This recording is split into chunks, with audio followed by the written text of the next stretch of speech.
First up, Nightly Show contributor Jordan Carlos. And Nightly Show contributor Grace Parra. And once again, please welcome presidential candidate Bernie Sanders. And for everyone at home, join our conversation right now on Twitter at Nightly Show using the hashtag #Tonightly. Okay, now tonight we're going to do things a little differently. Instead of throwing out a news story for all of us to discuss, our topic tonight is you, Bernie. Very simple, right? Well, I know something about that. A little bit, just a little bit. Okay, now Bernie, you've actually been, I don't know, criticized is maybe too harsh of a word, for actually being too nice to Hillary during the debate. Like, no, true, people have said you've been too much of a gentleman. Do you think you have to be an asshole to be president? I certainly hope not. That's like the energy that's out there, this rude energy. Yeah. Why do you think people are responding to that type of energy in such big numbers right now? Because people are angry. You know, they're hurting, they're confused, and you have somebody like Trump come along and he says, well, you know who your enemy is? You know the cause of all your problems is? It's the Latinos, or it's the Muslims. And we're going to deal with those issues and your life will be better. Well, that's old-fashioned demagoguery. That is scapegoating that's gone on for hundreds of years, and we got to do everything that we can to oppose that. Maybe the Muslims, but not the Latinos. Not us, no. Although I will say one thing as a woman that is angering and disheartening, I'm sure to many of us here, to hear that we earn 78 cents to the dollar as men. And not only that, but when you start to break it down by minorities, African-American women earn 64 cents. And Latinas like myself can expect to earn 54 cents to the dollar. And I'm not trying to earn half of what y'all are making tonight. So my question is, what hope is there, not just for women, but specifically minority women, so we can afford a damn blowout? Yeah. It's the blowout vote. Yeah, you knew this was coming. It was all building up to the blowout. The first thing, not a total solution, but people who work 40 hours a week in this country should not live in poverty. We're going to raise the minimum wage to $15 an hour over the next several years. Second of all, Grace, to answer your question, there is no rational economic reason why women should be making 78 cents on the dollar compared to men. It's just sexism. Yes. And we will pass legislation requiring pay equity for women, period. End of discussion.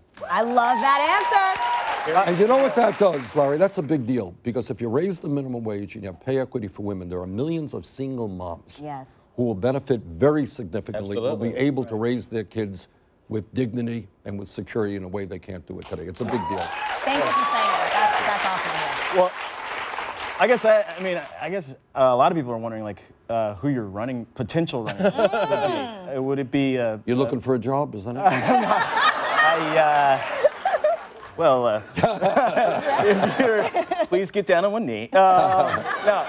I was just saying, is it going to be like Ben or Jerry, or are you leaning more towards one or the other? Well, you know, you heard the expression of a chicken in every pot. Yes. Well, a Ben and Jerry bar in every household. How's that? Is that a winning? Are you serious? I'm lactose intolerant and I love it. That's on the fence. You think that's a path to victory there, Ben and Jerry's ice cream? Yeah. I mean, I'm just saying, like, a lot of people would like you to probably join up with somebody whose name rhymes with Elizabeth Schmoren or something like that. I'm putting that out there. Have you thought about it? Have you talked? You guys have you put some thought into a running mate? And would you ever hint about something like that to maybe get people? Now, the last time I was on your show, you got me to say that I was thinking about. That's right. I did. Something else is coming out. Yeah, come on, Bernie. Well, Elizabeth, let me just say this. Elizabeth Warren is a very good friend of mine. I've known Elizabeth for a very long time, before she was in the Senate. She is a great United States Senator. She has stood up to Wall Street, stood up to the big money interest. So she is she and I will work together. Totally. I love that. I have a question about the election, actually, in general. I would love to talk about the notion of Hispandering. I don't know if you guys have heard this. Hispanic pandering. Every presidential candidate wants the Latino vote. Well, you guys have heard this. Which is Hispandering? Hispandering. Pandering to Hispanics. Fantastic. But I think a lot of presidential candidates have been committing serious faux pas. Even Hillary Clinton, actually, this past weekend, she put an article on her website called 7 Ways in Which Hillary is Like My Abuela. First of all, my abuela's dead, so you don't want to be like her. But my question is Senator, how do you get the Latino vote without Hispandering? I think you bring forth a serious agenda that will benefit the Latino community.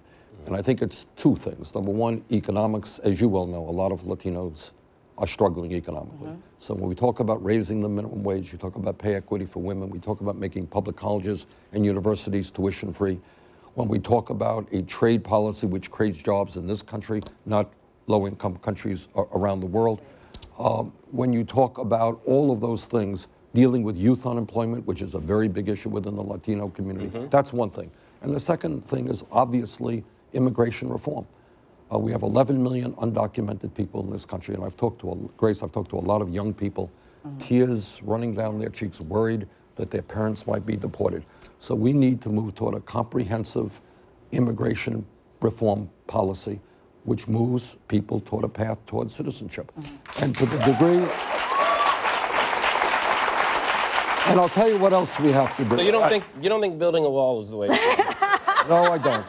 And I was just going to get to that. You know, and I think we have got to use, as president, I would use all of the authority that I have through executive orders to do what the Congress chooses not to do. But the third thing we have to do, and this is really, really important, we have got to stand up to the bigotry and the racism that we're hearing lately.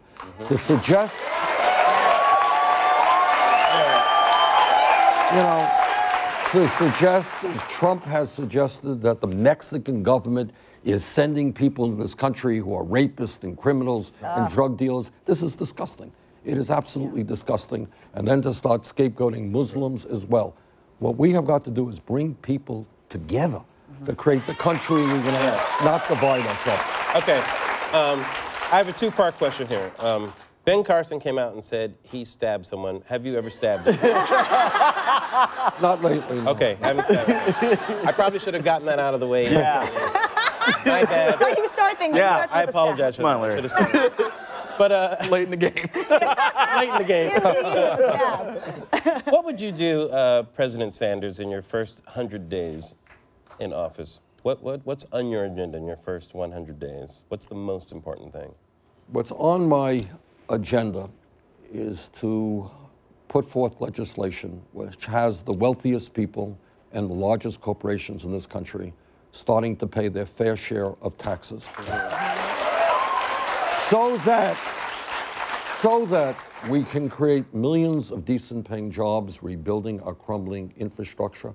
So we can create the kind of child care system that working parents need, so that we can move toward making public colleges and universities tuition free, so that we can expand Social Security rather than cut it.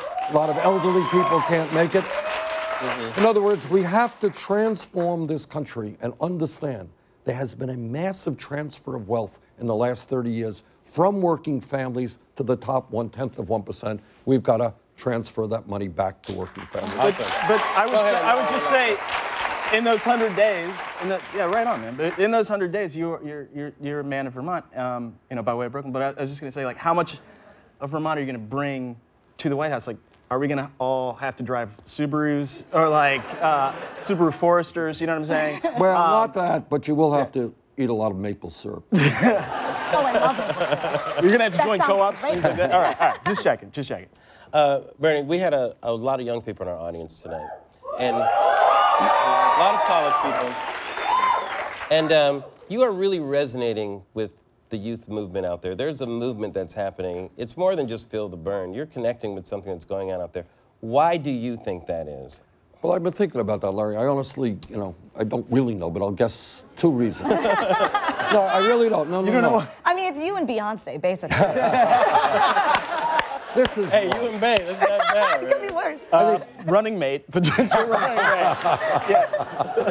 I like that. I think number one, a lot of young people are asking themselves how it happens that in America today, where we have all this new technology and productivity, how does it happen that everything being equal, if we don't turn it around, they're going to have a lower standard of living than their parents?